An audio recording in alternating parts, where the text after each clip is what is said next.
Bien, ahí estamos. ¿Quién me espantó? Qué bárbaro, tengo los preparados. Bueno, pues no creo que se conectaba bien, ¿verdad? Todavía. Bien, bueno, Michelle, pues estamos próximos al segundo paso, ¿es correcto? Que lo tenemos que el miércoles. Sí. Perfecto, bueno. Por lo tanto, hoy esta hora la he pensado dedicar a lo que es un breve repaso de lo que hemos visto después del primer parcial, ¿correcto? Han estado platicando sobre lo que son después de ver los delitos fiscales, ¿correcto? Entramos a los estudios de los delitos laborales, ¿es correcto? ¿Estamos bien? Sí. Bien, ahora, después de ello vimos lo que es precisamente, y estamos viendo delitos contra la Ley General de la Salud. Y empezamos por ver los delitos específicos contra el seguro, la ley del seguro social, ¿correcto? Sí. Hemos visto cuántos delitos, 2 o 1. Tengo entendido que solamente uno, es correcto. Sin embargo, antes de entrar al análisis propiamente de los tipos penales en materia de salud pública, les hice una introducción en cuanto a conceptos generales de la materia, ¿ok? Entonces, junto con todo lo que hemos dicho, es lo que vamos a preguntar en el examen. Sin embargo, obviamente, como todos los estudiantes, pues nos ponemos un poquito nerviosos, se nos olvidan las cosas. Bueno, de momento sí lo entendí, pero ahorita ya no después. Y bueno, esto es normal, sucede en la vida de todo estudiante. Por lo tanto, y a petición también de la institución, antes de aplicar el examen, a ver que sea una pequeña recapitulación. Yo quiero hacerla con base en tus dudas o preguntas de lo que hemos visto después del primer parcial. ¿Tienes algo que me quieras preguntar, que no haya quedado claro? Ya sea del cuadro de análisis con el que estamos trabajando, o bien respecto al contenido de los tipos penales y los delitos que hemos analizado. Pues, del cuadro de análisis. Sí, señorita. Lo que son los sujetos. Sí. Lo de activo y pasivo. Sí. Eso no, bueno, los confundo todavía. Bueno, vamos a hacer un poco más claros al respecto para el efecto de que quede aclarado bien. Para que se cometa un delito, tenemos que manejar que el delito es un comportamiento, es un hecho, más bien un acto jurídico ilícito, producto de la voluntad del ser humano, ¿correcto? No puede haber delito sin personas que lo realizan. Entonces, y hay personas en contra de quienes se realizan. Por lo tanto, tenemos que precisamente manejar el presupuesto de la existencia de lo que llamamos sujetos penales. Estos sujetos penales, ¿verdad? Son personas. No son otra cosa más que personas. ¿Ok? Empezamos por ahí. Personas precisamente con capacidad jurídica para realizar actos válidos. En este caso, actos válidos pero ilícitos y contrarios a la ley. Bien, entonces, tomando como referencia esta situación, vemos que para que exista la comisión de un delito, necesitamos dos especies de personas. Uno, que es la persona,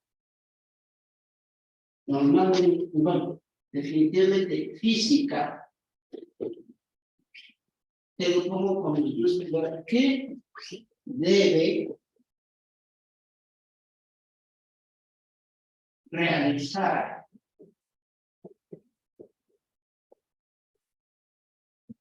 la conducta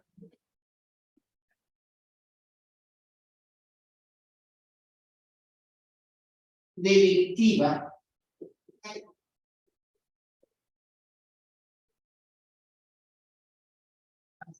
establecida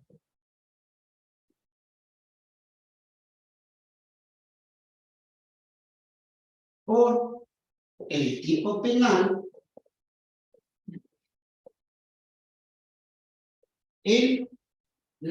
aquí en nuestro caso, en la ley penal especial. ¿Ok? A esta persona vamos a darle el nombre de, o se le da el nombre en la doctrina jurídico penal de sujeto activo del delito.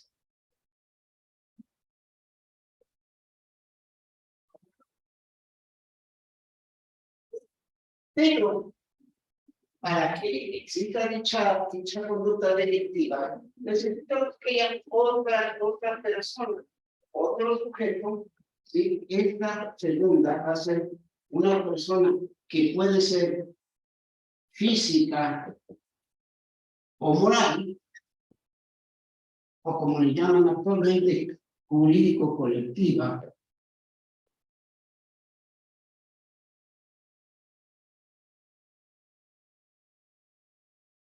contra la cual se va a cometer la conducta delictiva.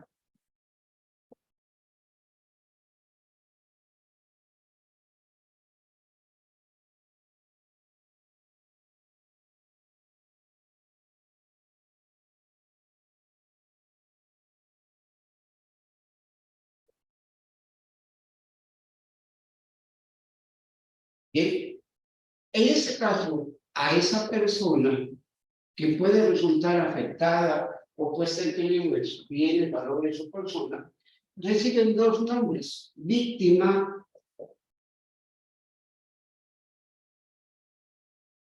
o sujeto pasivo del delito.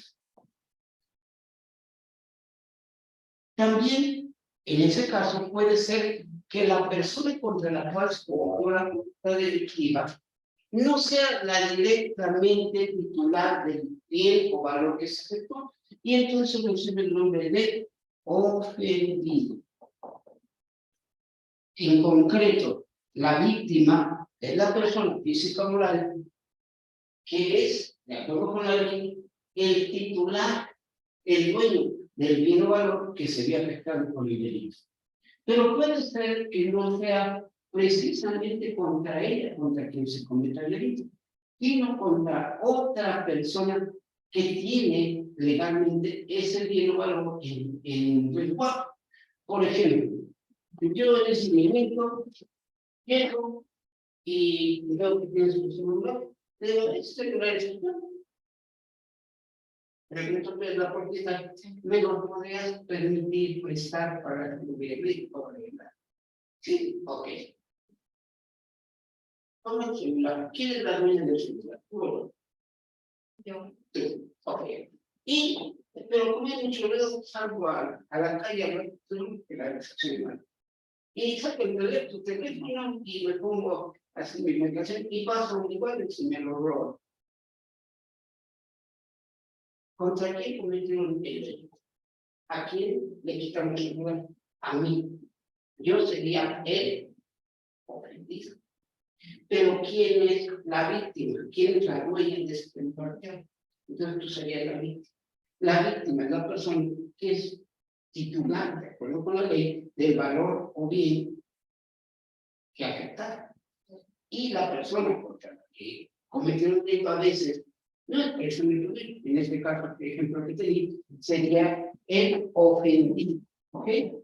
Claro, sí, claro, porque el código de los procedimientos penales y que en nuestro país se maneja esos dos términos: víctima y ofendido. Víctima, el titular del bien que resultó afectado, y ofendido, la persona que se. ¿Ok? Bien. Con esto, no sé si sea suficiente para que se aclare tu duda o pueda haber alguna otra. ¿Ya? Ahora, para ser más específico, en el caso del sujeto activo del delito, es lo que conocemos normalmente como delincuente. ¿Ok? ¿Correcto? Porque el delincuente tiene las condiciones de delito. Pero nosotros veíamos para ejecutar la tarea sujeto activo del delito. ¿Ok?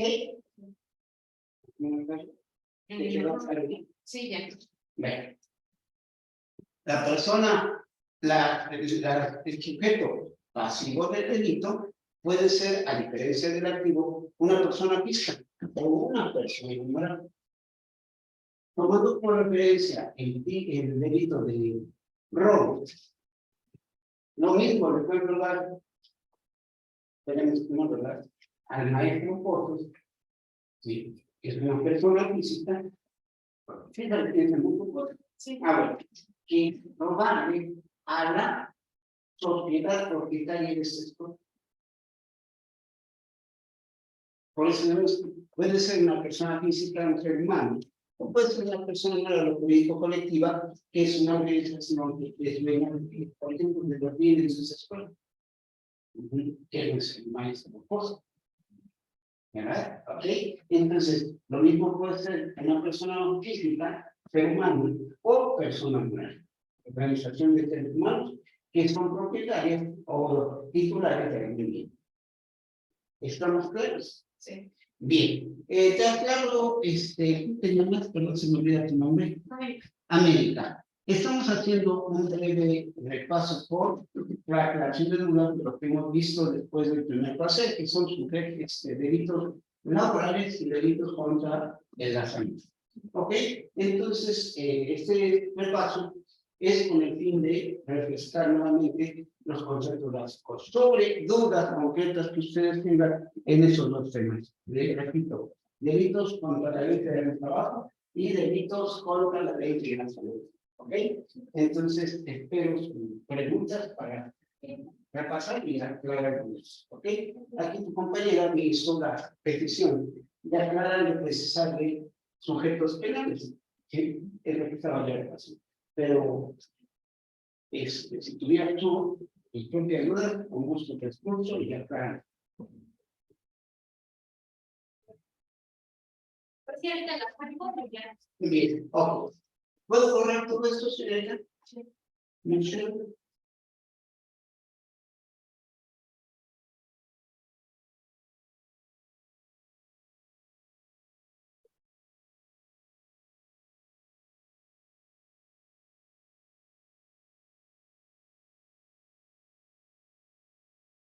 Bien.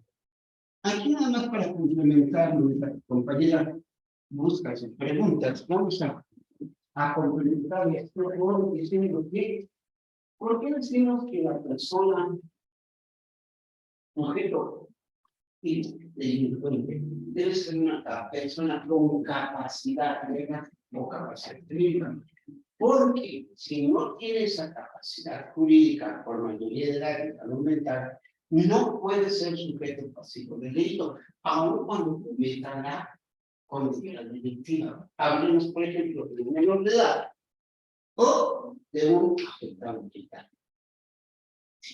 Va a ser una persona física, sí, y puede cometer conductas delictivas, así establecidas en la ley, sí. Un niño puede apoderarse de un bien inmueble ajeno, sí, entonces, algo muy sencillo, un dulce. Una persona que cree sus facultades mentales por locura, idiotez o imbecilidad pudiera atacar a alguien, sí.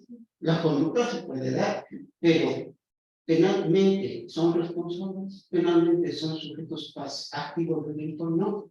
¿Por qué? Porque para que haya delito, acuérdense, la conducta delictiva debe ser precisamente de carácter voluntario. Y la voluntad solo puede existir en personas con capacidad suficiente por mayoría de edad y salud. Por lo tanto, los menores y los afectados mentales no pueden ser sujetos activos de mérito. Pueden cometer la conducta, sí, pero no los pueden ser. No hay capacidad de impedir. ¿Y qué hacemos con ellos entonces? ¿Los dejamos así tan tranquilos? Obvio, no. Pero un menor de edad no le resuelve nada el que lo castigues o lo pongas en, ¿cómo se llama? Con una sanción pecuniaria. Requiere tanto el menor como el afectado mental, en lugar de castigos, tratamientos, que son lo que la ley llama medidas de seguridad. ¿Okay? Y entonces, al menor lo vamos a someter a un procedimiento, pero no para necesariamente para castigar, sino para aplicar medidas que le ayuden a entender lo ilícito de su conducta y cambiar su conducta. Pero no con castigo, sino con tratamientos, que esos son las medidas de seguridad, tratamientos de carácter educativo, psicológico, médico, que le ayuden a entender lo que no entiende por su minoría de edad. O en el caso de un afectado mental, someterlo a un tratamiento de carácter psiquiátrico, sino para aliviarlo, sanarlo de su enfermedad mental, sí controlarlo y evitar que siga cometiendo conductas que afecten a otros. Entonces ahí no se aplican sanciones, se aplican medidas, tratamientos, repito, de orden médico, psicológico, social, político, para evitar que sigan cometiendo. Pero no se castiga. Y en el caso de los menores, ¿verdad? La ley, precisamente la ley nacional del sistema de justicia para menores, ¿sí? Y adolescentes, establece precisamente 3 niveles de edad para determinar la forma de tratarlos jurídicamente cuando han cometido una conducta prevista por la ley, pero delito. ¿Sí? Entonces, dependiendo del rango del rango de edad en la que se encuentra la persona, se le va a dar un tratamiento diferente. Sí va a haber un procedimiento, pero con diferente tratamiento, dependiendo del rango de edad. ¿Sí? Y así, en un momento dado, saber qué medida sería aplicada. En el caso, por ejemplo, de los menores de edad de 14 a 18 años, ¿verdad? Antes de 18 años, se les puede aplicar una sanción, sí, pero cuando son delitos graves y por un tiempo mínimo. ¿Sí? ¿Okay? Pero son casos extremos. ¿Sí? Normalmente no se aplican sanciones, se aplican medidas de seguridad. ¿Sí? Y ya los adultos, eso sí, tienen un procedimiento normal, cuando son sujetos de sanciones y o medidas de seguridad si son necesarias. ¿Ok? Por eso hablamos que para ser un sujeto activo de delito, esto es un delincuente, debe ser la persona capaz jurídicamente. ¿Qué es la capacidad? ¿Se acuerdan jurídicamente qué es la capacidad? Si no lo recuerdan, lo que hablamos juntos, no pasa nada. Michelle, ¿te acuerdas que te dijeron que es capacidad? No. América. ¿Tú eres capaz jurídicamente? Sí. ¿Te consideras capaz, Michelle? Jurídicamente. ¿Por qué? ¿Por qué ante la ley tú, América, tú, Michelle y yo, Florentino, nos considerarían capaces? La mayoría de edad. Uno, por la mayoría de edad, ¿ok? Porque todos aquí, ninguno tiene menos de 18 años, ¿verdad? Todos tenemos un poquito más. No sé si ustedes estén en ese, ¿qué te da? ¿19? Sí. 20, no sé, pero ya no tienen 17, ¿o sí? Alguien que dice que, bueno, entonces por edad, bien. Pero aparte de eso, por su salud mental. O sea, son normales, no están afectados, no estamos afectados ni de locura, ni de idiotez, ni de imbecilidad. No somos locos, idiotas, ni imbéciles, ¿verdad? Somos personas mentalmente saludables. Entonces, esos dos requisitos de la salud mental y la edad, como tú la mencionabas, Michelle, es lo que nos va a permitir ser considerados como capaces jurídicamente. ¿Por qué? Porque la edad y la salud mental nos da la posibilidad, y así se define precisamente la capacidad para efectos mentales, la posibilidad de conocer la licitud o ilicitud de nuestros actos y la voluntad suficiente para decidir si lo quiero o no lo quiero hacer. Siendo mayores y menores de edad, tenemos esas dos capacidades, Michelle, de conocer lo que está bien y lo que está mal, lo que es legal y lo que es ilegal. Pero además tenemos la capacidad, la posibilidad de decidir si lo hacemos o no lo hacemos. Eso se reúne con, repito, la mayoría de edad y la salud mental. Y en términos un poquito más técnicos, a la capacidad de conocer lo lícito de lo ilícito, lo legal de lo ilegal, se le llama capacidad cognitiva, capacidad de conocimiento, eso es cognitivo, capacidad cognitiva. Y la posibilidad de decidir si quiero o no quiero hacer los actos, ¿verdad? Se le llama capacidad volitiva, que viene de voluntad. ¿Okay? Entonces, con esas dos posibilidades, la capacidad cognitiva y la capacidad cognitiva, formamos lo que se llama precisamente la imputabilidad, o sea, capacidad de poder responder por nuestros actos. En este caso, si fuera ilícito, ¿ok? Capacidad cognitiva. Evelia, muy buenos días, bienvenida. Bien. Bueno, entonces, como toda persona educada que pretende ser, saludaremos. Bien, entonces queda claro, por eso decimos, para que una persona sea sujeto activo de un delito, o sea, responsable, tiene primero que ser contemplado como una persona imputable, o sea, con la capacidad cognitiva y volitiva suficiente para poderlo hacer culpable, declararlo culpable y luego hacerlo responsable de las sanciones y de las reparaciones penales. Si no, no.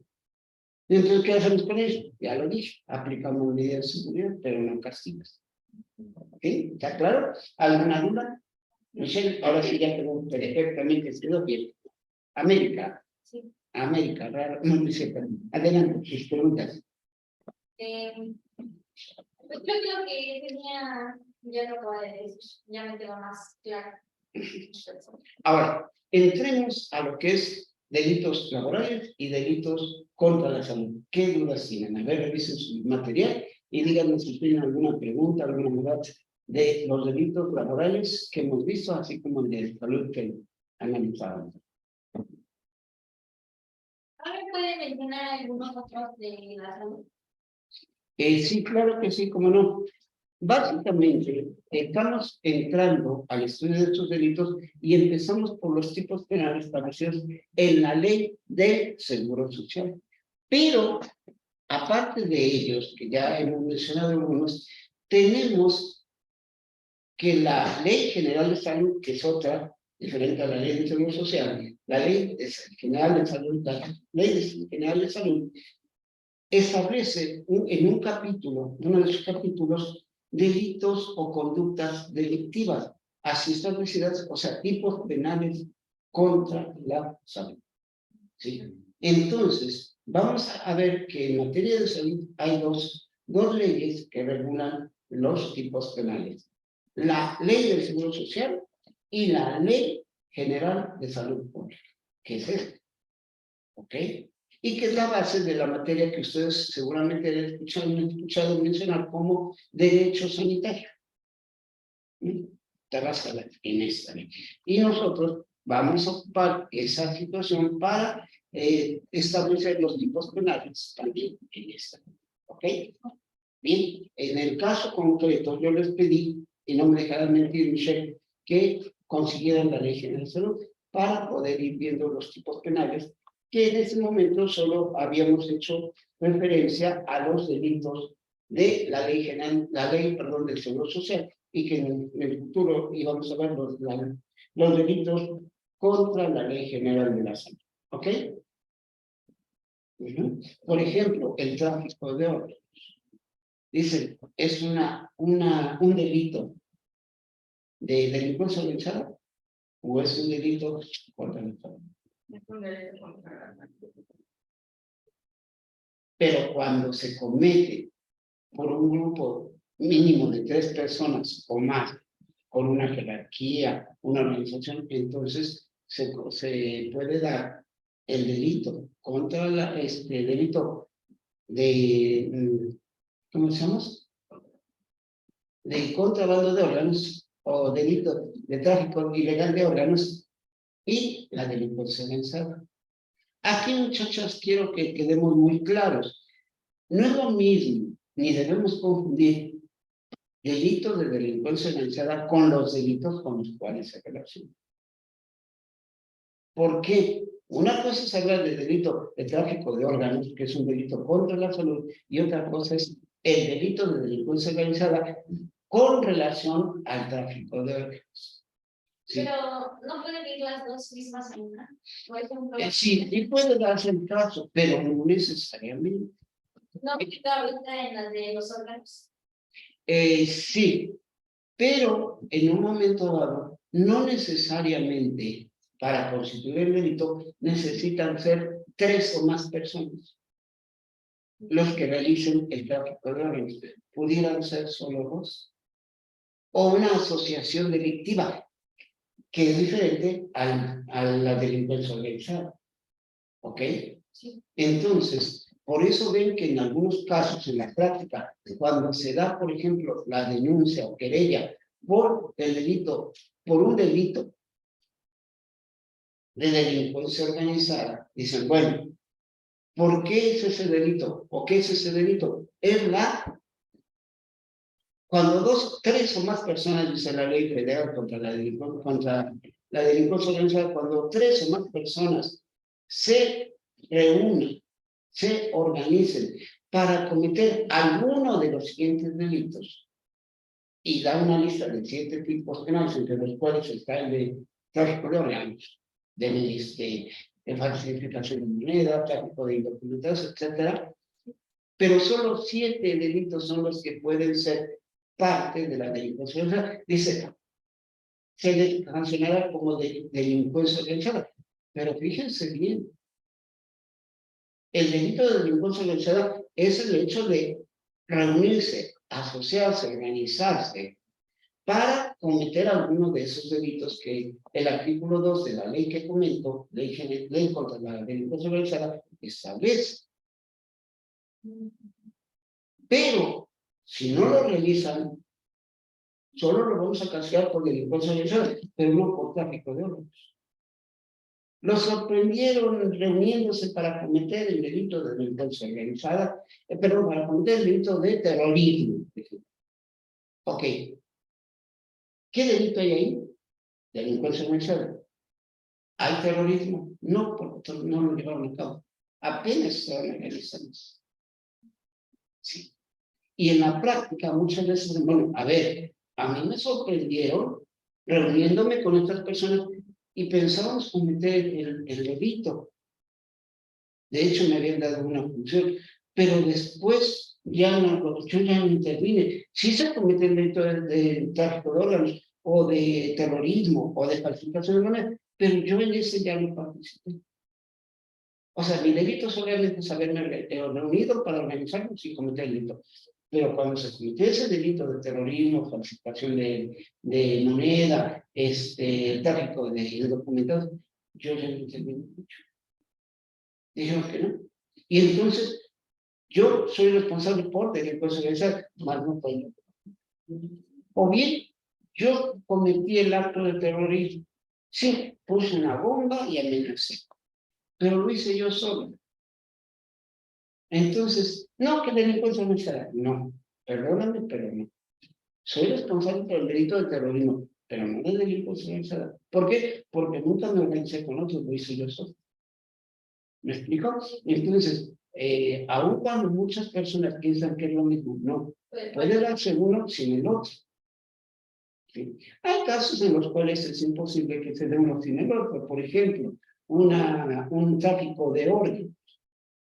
Pues una sola persona no podría hacerlo, ¿verdad? Porque son varias las hipótesis que deben cubrirse para llevar a cabo el tráfico de órganos.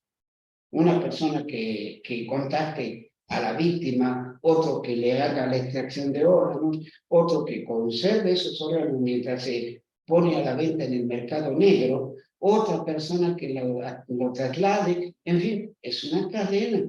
Se requieren varias personas. Pero hay delitos que no necesitan tantas personas. Pueden hacerlo uno solo, poner una bomba. Necesito 5 o 6 personas.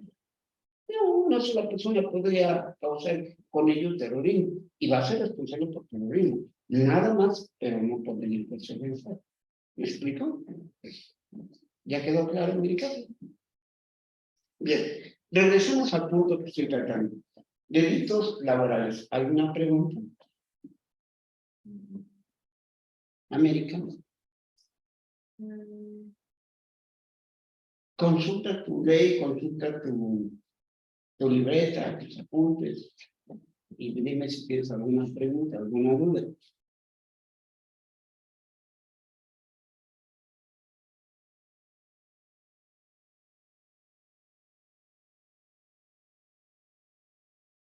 O bien en cuanto a los elementos del cuadro de análisis, todavía no te queda claro. A ver, ¿qué quieres pensar? ¿Y qué es que pensar? Pues no sé, como un repaso rápido de... No hay mucho, más concreto, ¿no? Dime, ¿qué parte del cuadro quieres que te explique para que sea más rápido?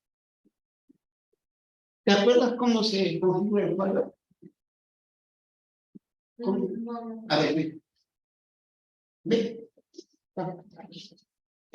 Si te lo digo, a lo mejor lo recuerdas. Si te lo digo, pero es privado, no lo voy a olvidar. A ver, ¿te acuerdas del esquema? ¿Cómo iba? Y ya te voy complementando. Bueno, lo que pasa es que eso lo vino una vez y ya no lo pude. Pero no está para difícil, no hay problema. Este cuadro es una herramienta que yo elaboré para explicar el análisis de dos elementos importantes en esta materia. Uno, el análisis de tipos penales, en este caso llamados especiales. En este caso y la otra parte, esta sería la primera parte del cuadro. La parte 2 del cuadro es el análisis de los delitos especiales. Por cada delito especial debe haber un tipo penal. ¿Ok? Entonces, mi cuadro lo voy a tomar con esas dos partes, esas dos partes. Análisis del tipo especial y análisis del delito al cual le da origen. ¿Ok? En la primera columna, vamos a ubicarla en dos puntos. Uno, descripción, que eso es el tipo penal, la descripción del hecho delictivo, y que va a estar en el artículo de la ley especial, de la ley penal especial que estemos analizando. Puede ser el Código Fiscal, puede ser la ley federal del trabajo, la ley del seguro social, la ley general de salud pública. ¿Ok? Bien.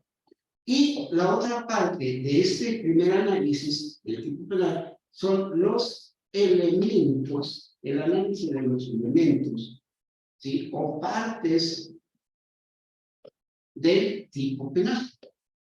¿Con base en qué? En la descripción que debemos transcribir en esta parte del cuadro.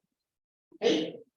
Ahora, una vez que ya analizamos Todo esto con base en la ley, en el texto legal, en tu ley del Código Fiscal, la ley de Seguro Social, la ley del trabajo, etcétera, y con base en ello, vamos después a hacer de delito. No es lo mismo hablar de tipos penales y de delitos. ¿Está claro? Sí. El tipo penal es la descripción que nos da la ley.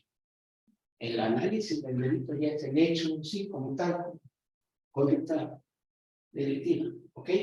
Ahora bien, antes de entrar a esa parte, vamos a especificar, y así lo hicimos, los elementos o partes del tipo penal. Todo tipo penal va a contener elementos objetivos, elementos subjetivos y elementos valorativos o también llamados como normativos. Muy bien, Michelle. ¿Ok? Eso lo expliqué desde la primera vez. ¿No me dice? No. No. Después tampoco lo viste. Sí, después sí, pero ya no. Okay. Algunas partes me sacan. De esta primera parte, ¿qué es lo que no entiendes? ¿Cuál sería el punto?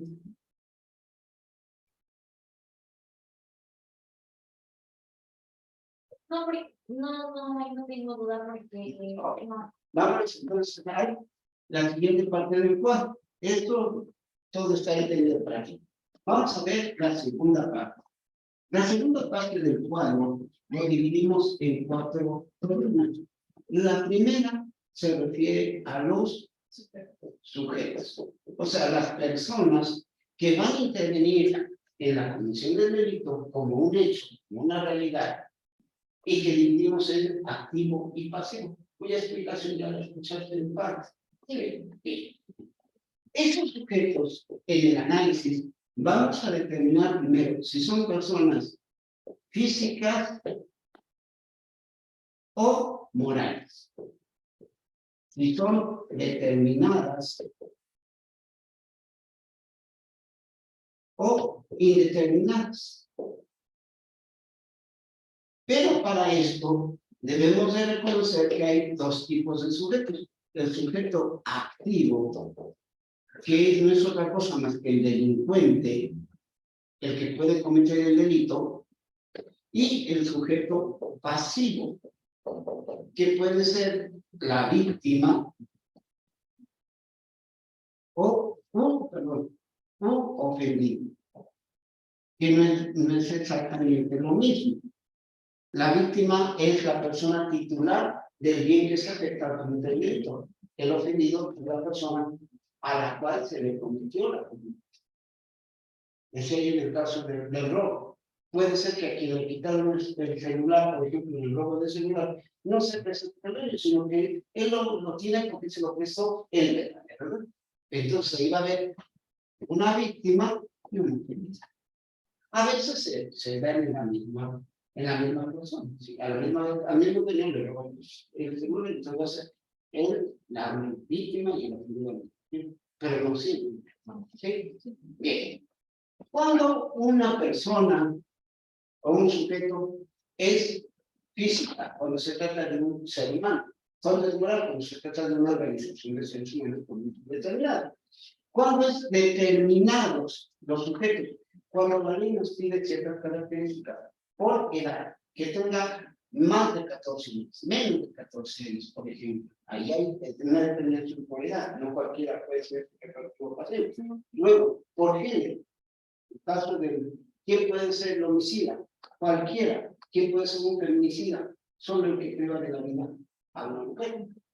¿Sí? ¿Quién puede ser un pasivo de feminicidio? Cualquier persona, no, solo la mujer.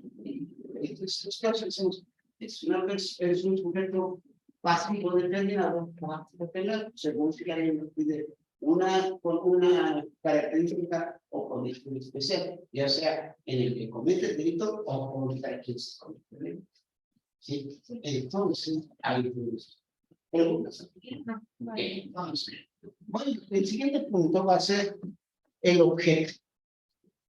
El objeto del delito. El objeto del delito para asignar un juicio. ¿Te acuerdas cómo lo hicimos? ¿el objetivo? Objeto, no objetivo, momento.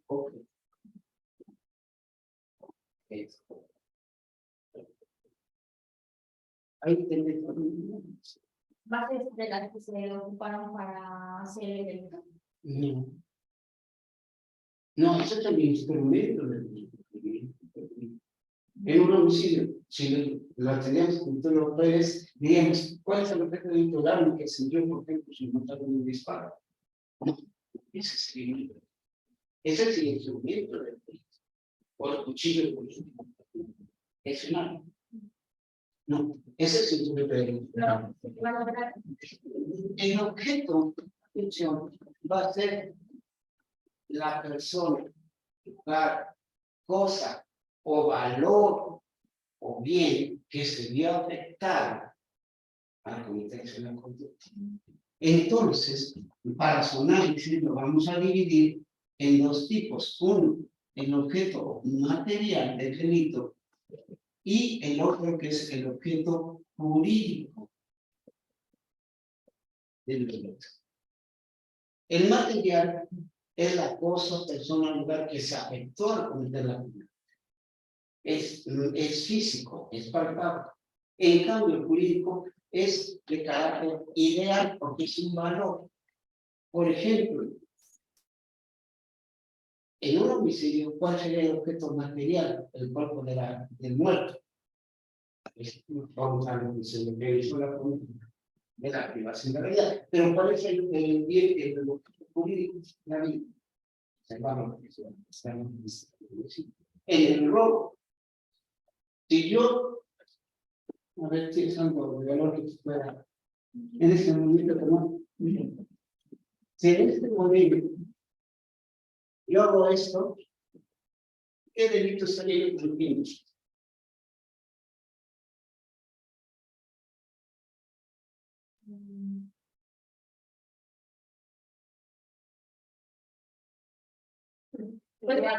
cometiendo? Robo. ¿Por qué? Porque me apoderé de un bien mueble que a celular sin consentimiento tuyo.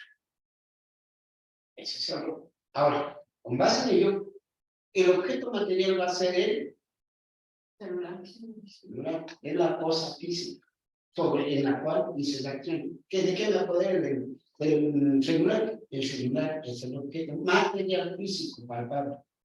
Pero jurídicamente, ¿qué valor es lo que afecté? ¿Qué te afecté al apoderarme ilícitamente de tu celular? Pues, Jurídicamente, ¿qué derecho te estoy afectando, señor?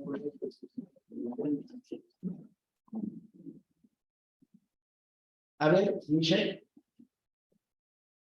al apoderarme de ese teléfono sin el consentimiento de ella, de América, ¿qué valor jurídico le estoy afectando? ¿Qué interés le estoy afectando? ¿Qué derecho le estoy afectando? ¿Por qué?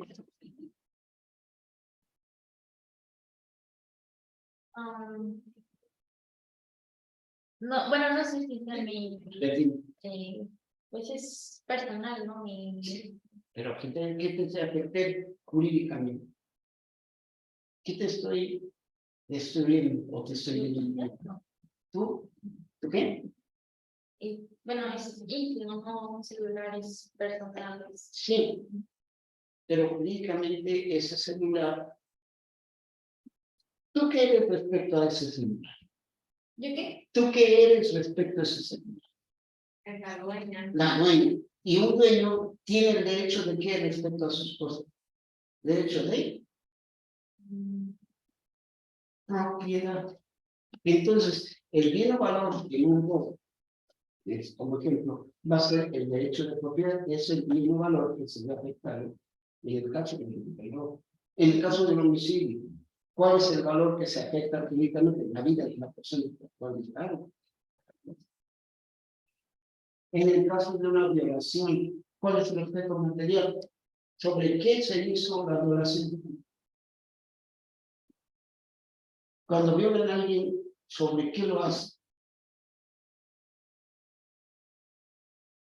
El cuerpo. Entonces, el objeto material va a ser el cuerpo de la víctima. Pero políticamente, ¿cuál es el objeto de la violación? La libertad y la libertad sexual de esa persona. Son derechos. El objeto material que recibe este nombre porque es físico, es palpable. Es objeto. El jurídico normalmente es un derecho. ¿Es físico o es psicológico? Porque es una cantidad. ¿Ya quedó claro? Bueno, ahora, eso es el objeto. Y en cada delito va a haber un objeto. ¿Material? O político. Sí. Luego vimos clasificación. Hemos visto como 8 criterios de clasificación de los delitos. ¿Cierto, Michelle? Sí. ¿De acuerdo? Bueno, hay que ver cosas, hay que estudiar. ¿Por qué no tiene su valor? Porque seguramente a ese cualquiera no le pasa bien. Sí. Ya está su libro. Revisa, analiza. Volver a dar todo lo de clasificación me llegaría más de esta hora. Sí. Bueno, pero creo que Ahora, por último, decíamos aquí va el siguiente punto del cuadro es clasificación del delito correspondiente, con diferentes criterios de clasificación, según el número de actos, el número de personas, de acuerdo con el tipo de conducta, según la forma de persecución del delito, la cantidad de que revisar, etc. Son varios. Y por último, el último punto del cuadro es la punibilidad, la cual realizamos desde el punto de vista cualitativo y desde el punto de vista cuantitativo. Esta me va a decir qué sanción o medida de seguridad se puede aplicar al delincuente. Y el aspecto cuantitativo me va a dar la cantidad de sanción o medida.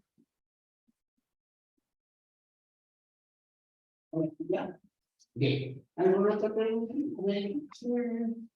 No, no puedo. El cuadro siempre que lo ¿cuántas veces has hecho ese cuadro? 3 veces. ¿Tú cuántas veces lo has hecho? Más.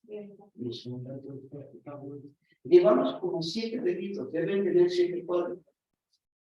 Un cuadro por cada delito que cuenta. ¿Okay? Y entre más prácticas mejor más puede ser que algunas puntos no, pero estos preguntan.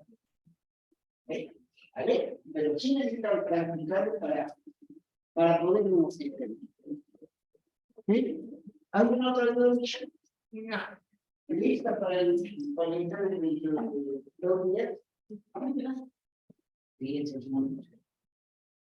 y vamos a abarcar delitos laborales y delitos contra delitos penales. Y el análisis. ¿Sí? Sí. Según tu punto, ¿qué era esto? 10-25. 10-20, tengo 3 minutos. Bueno. Hay muchas formas de analizar los delitos. Depende de la teoría que sigamos, de la teoría penal que sigamos. Estamos siguiendo la teoría precisamente finalista. La teoría del finalista del delito, que se compone de 4 elementos: conducta, tipicidad, publicidad y culpabilidad. Con base en esta teoría hicimos ese plan. Pero hay otras formas de realizar, algunas más complejas, creo. Por ejemplo, si siguieron la teoría del delito de tipo modelo lógico matemático, ¿sabes cuántos elementos tenemos que encontrar? 22. O sea, tipo 1, 2, 3, 4 y 5. 22. Se cuadriplica la cantidad. Y incluso ahí es más común que hay que manejar fórmulas. Este modelo de delito tiene fórmulas. Desde la definición del delito. D igual a TP más C. Oye, ¿eso qué es? Delito es igual al tipo penal más la culpabilidad. Ah, pero ahí no queda el problema. Luego se desglosa esta fórmula, se desarrolla y se vuelve muy de 22 a veces 22 minutos. Pero dije, no, si los meto con esa fórmula me van a linchar mejor algo más. Y aún así, está costando. Pero es muy práctico. Y así pueden analizar cualquier tipo penal, cualquier delito, en cualquier ley penal. No importa si es con el código del pueblo, el código de Atabasca, el código de Chiapas, el código penal de Sinaloa, por eso, porque ustedes deben ser abogadas sobre el pueblo. A ver, licenciada Michelle, ¿quieres que nos den un asunto de Campín?